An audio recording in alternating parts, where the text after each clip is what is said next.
s'ka dyshim, ka disa vepra, detyra, quaj si të duar, cilat janë të preferuar, praktika, po të muslimanëve, cilat i ka praktiku profeti, a.s. ose ka porosit, ose edhe besimtarët, pastaj dietarët e kështu me radhë. Fillimisht, domethënë është nxjerrja e sadakatul fitrit,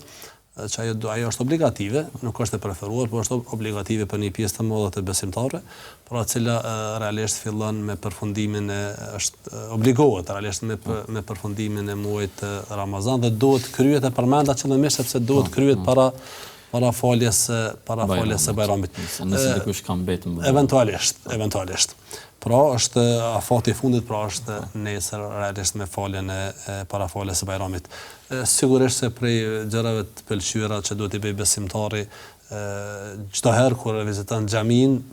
mirë po në veçanti në këto ditë kur janë masovike, siç është Bajrami, siç është Xhumaja, është preferohet pastrimi, rregullimi, veshja rrobave më të mira që i ka besimtari, rregullimi i tij, pastaj shkurja në këmbë, po ashtu në xhami, që është e rëndësishme dhe është e mirë sot në veçanti kur ndoshta po kemi probleme pak me parkingin.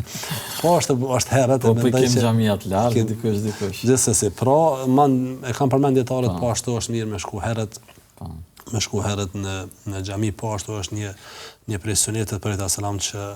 në Bajramin e Fitrit, tash realisht kur jemi ne, është mirë që me prish me diçka me hangur ndonjë hurme ose diçka tjetër, tamam me ndërprej agjerim, respektivisht me dalë në xhami, pra mas faljes së sabat, duke mos qenë agjerueshëm, që është e kundërta me Bajramin e Haxhit. Po ashtu, dikush për dietarë ka përmendur se është mirë edhe rrugën me ndryshu, me shku për një rrugë, me u kthy për një tjetër, mi dhan selam, por edhe ndoshta me po pak a shumë atmosferën, gjithsesi pastaj janë tekbiret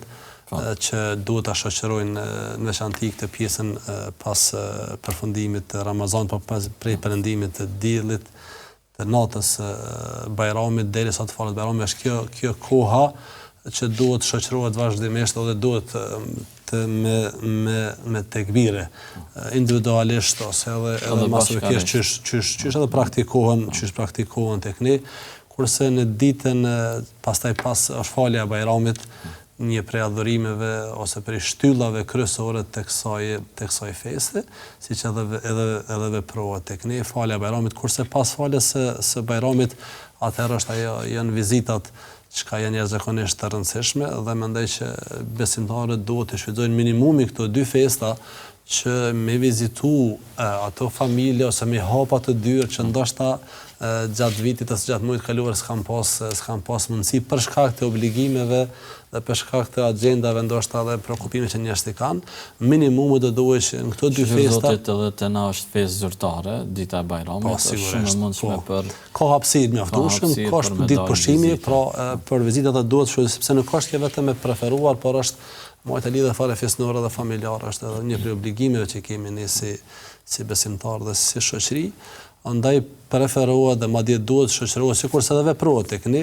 që të vizitohen sa më shumë mundësisht të afërm, të thirrën, të vizitohen, po edhe të komunikohet përmes telefonit ku s'ka mundësi me shku në veçanti t'ju japit përparësi ose